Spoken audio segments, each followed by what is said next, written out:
Have you ever asked yourself, what would Jesus do? It's a question people have been asking for 2,000 years, and it's every bit as important now as it was then.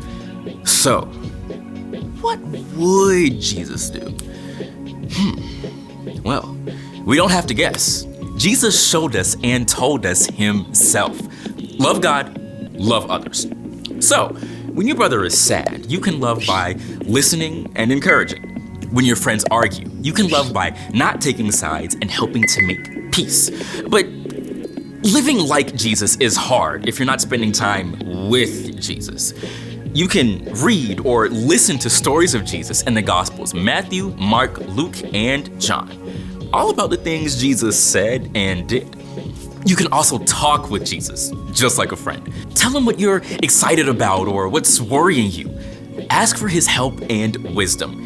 Jesus might bring a verse or picture to your mind or a sense of peace in your heart. The more time you spend with Jesus, the more you can become like Jesus. Then God can work through you to change the world around you. That's why loving like Jesus is an amazing way to worship God with your life. Because worship is about more than just singing loud. It's all about living loud.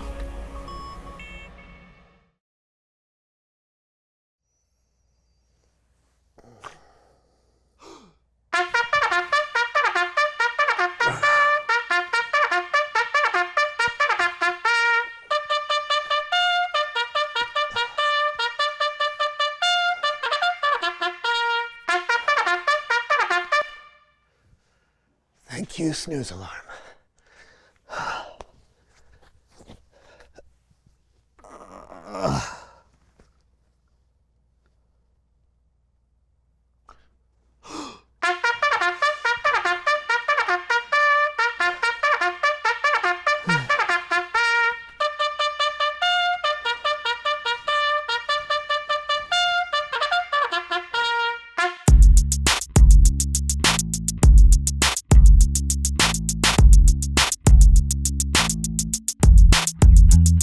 Hello everyone, I'm Brandon. I'm John. And welcome to the So-and-So Show. Today is a great day. I'm going to Cousins Camp with my cousin Cassie. That's right. Maybe for our viewers, you should explain what Cousins Camp actually is. Oh, sure. Yeah, Cousins Camp is a weekend retreat where all of our cousins get together to sing songs, play games, and talk about our wacky family. And the best part, I have no responsibilities while I'm there. I just get to sit back, relax, and be me. Oh, no wonder you're looking forward to it. When do you leave? Oh, right after the show. Actually, Cassie should be here any minute. Oh. Or any second. Come in, Cassie. Oh, there's my favorite cuz. And there's my favorite cuz. Don't tell cousin James. You'd laugh harder if you knew James. All right. All right. Are you ready to rehearse? Rehearse. John, don't tell me you forgot. We're leading music at camp this year. You keep a tambourine in a guitar case? Where else should I keep it? In a trumpet case? Oh, yeah. That's I will move this out of the way. Okay. It is my very special case.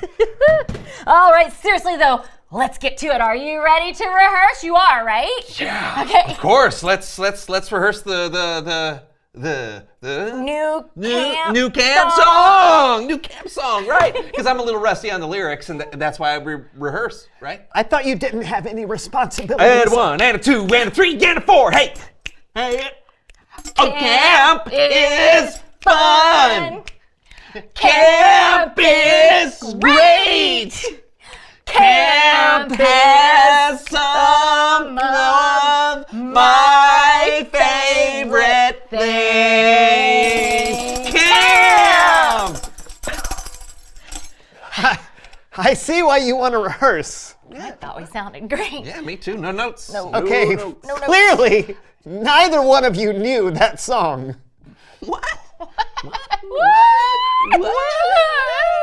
It's true. We don't know what we're doing. Are you always in charge of the camp music? No. Okay, look, it's our first time because Cousin Terry has laryngitis, and so they asked me and John to take over, but we just got the email yesterday. Yes, and I should check my emails. Well, what are you gonna do? You leave for camp right after the show. Well, I tell you what we're gonna do. We're gonna do what we just did. Yes! Yes, we can just make it up on the spot. Yeah, the new camp song.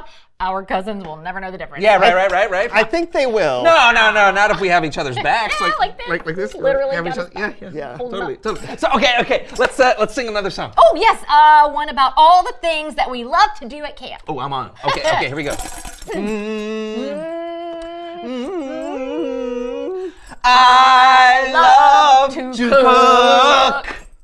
I love to swim. I love to fish and reel them in camp. Yeah. Look at him. He's speechless. That's Power amazing. of music. Yeah. Listen, I think it's great that you two are looking out for one another. I really do. But you don't you think it would be better if you just told your cousins that you're not prepared? But then there'd be no music at cousins camp. Yeah, Brandon, a cousin's camp without music is no cousin's camp at all. No. Awful. Yeah. Rude. Inconceivable. But he's probably right. Huh? We aren't cut out for this job, John. We're no good. No, I didn't say that. No, we let our cousins down, and this is the day the music died. Bye-bye. Sorry, and it goes on, so on and so on. You know what? I've been looking forward to leading music all summer. You've only known about it for 5 minutes. It's going to be so hard to face them all. What are we going to say? I don't know, but we have a very long bus ride to figure it out. Yeah. Wait, how long is your bus ride? 18 hours. What? Never mind. That's your answer, don't you see? You have 18 hours on a bus together. You can learn the camp songs on your trip. Wait, we can memorize the words. Yes. Oh, and the songs. And I can practice my tambourine solo. Yes. Oh, it's perfect, Brandon. Thank you so much for looking out for us. Hey, wait, let's sing a song right now. Is this a song that you already know the lyrics to? Yeah, sure is. Yeah, Ready? I got this. Ready? All right. Ring us in. It's Bible story time!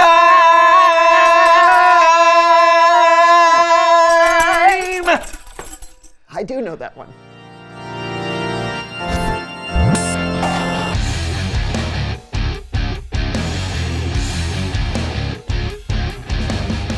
Hey guys and gal, Hey, I'm guessing it's time for Cousins Camp. it sure is. I'm sad to miss it. Thankfully, you won't miss today's verse. Today, we will be reading from the book of Luke. With the help of 2 musical guests from the sound of it. That's right, we're here once again to class up the joint. Hit it, Greg. No, play it.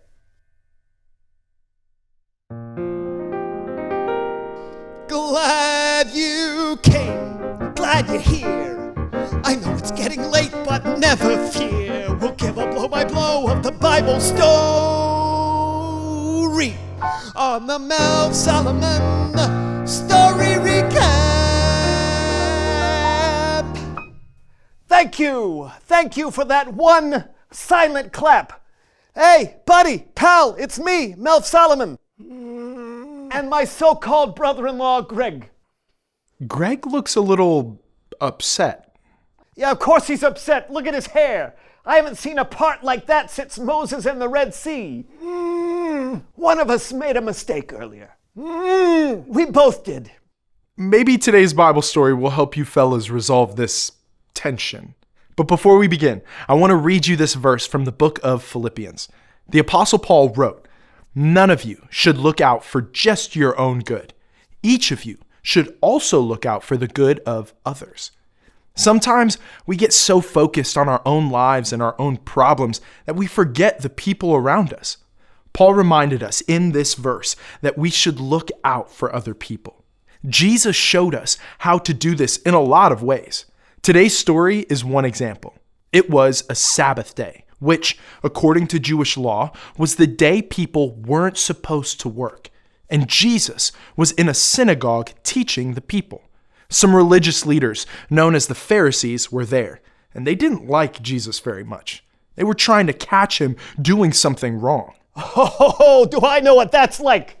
I once wrote a song about catching someone doing something wrong, didn't I, Greg? Hit it!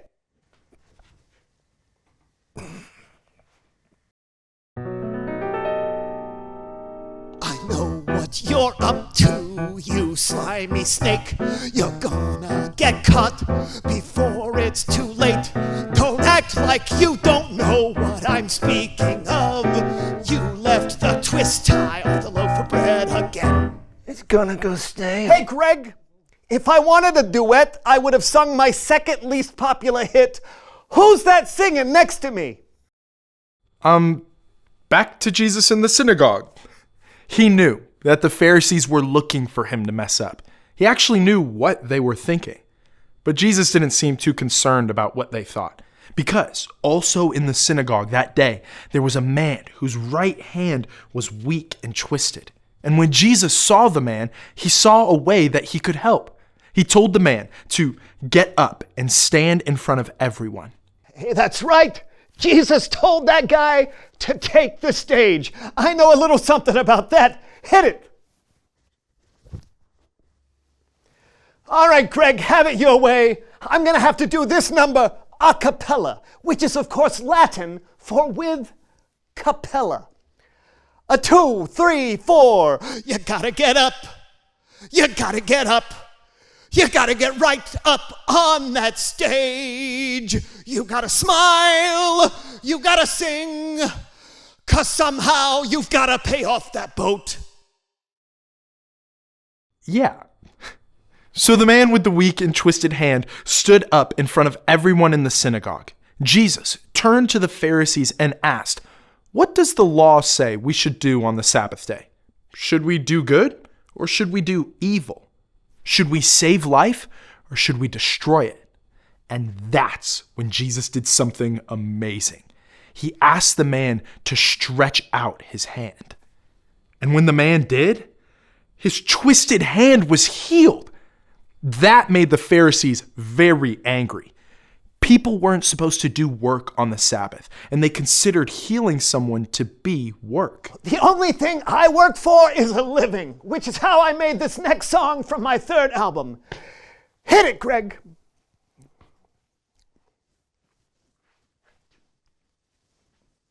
I guess that's all the songs for tonight. Okay, what happened between you two? Oh, it's nothing. Greg, he played the wrong note at a concert recently, a real stinker. And I didn't want anyone to think it was my fault, so I made a little joke at his expense. People laughed at him, and he got mad about it. Okay, that explains the tension between you two. Did you consider that making a joke about Greg in front of a crowd of people might hurt his feelings? Remember our verse from earlier. None of you should look out for just your own good. Each of you should also look out for the good of others. You see, Jesus knew that healing a man on the Sabbath would maybe hurt his reputation with certain people, but doing good for someone else was more important to him. Oh, man, you're right. I was looking out for my own good instead of Greg's. I make mistakes all the time, and he doesn't make jokes about me. I shouldn't have made fun of him. If I could just tell him I'm sorry. If only he would come back. Greg, my brother-in-law, I'm sorry for making jokes. Can you forgive me? Greg, you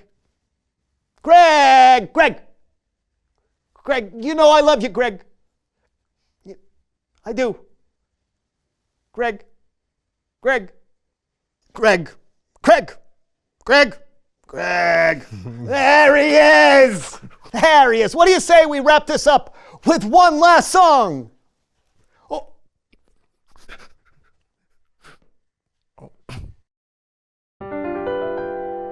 perfect.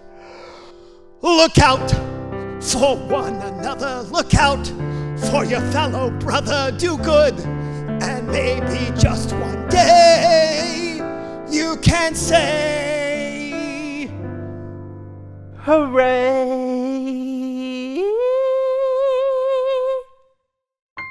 beautiful, Greg. Just beautiful.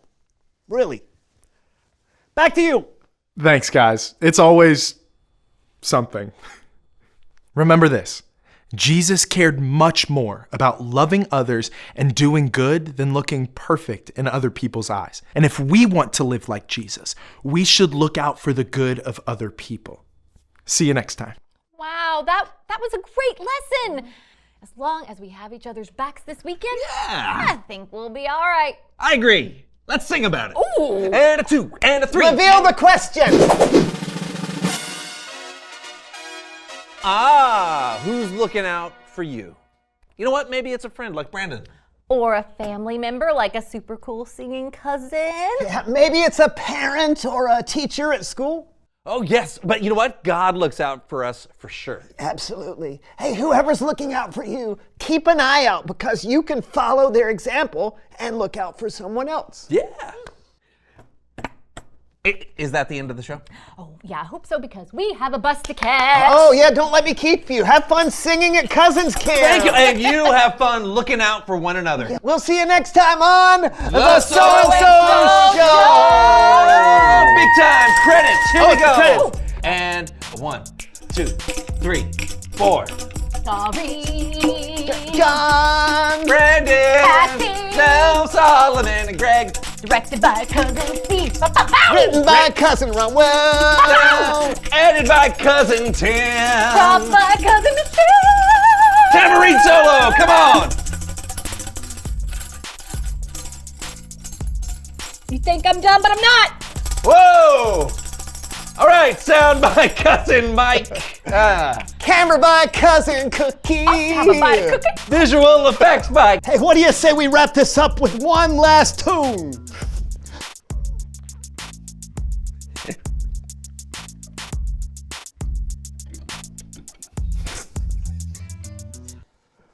What just happened? What just happened? I'm sorry.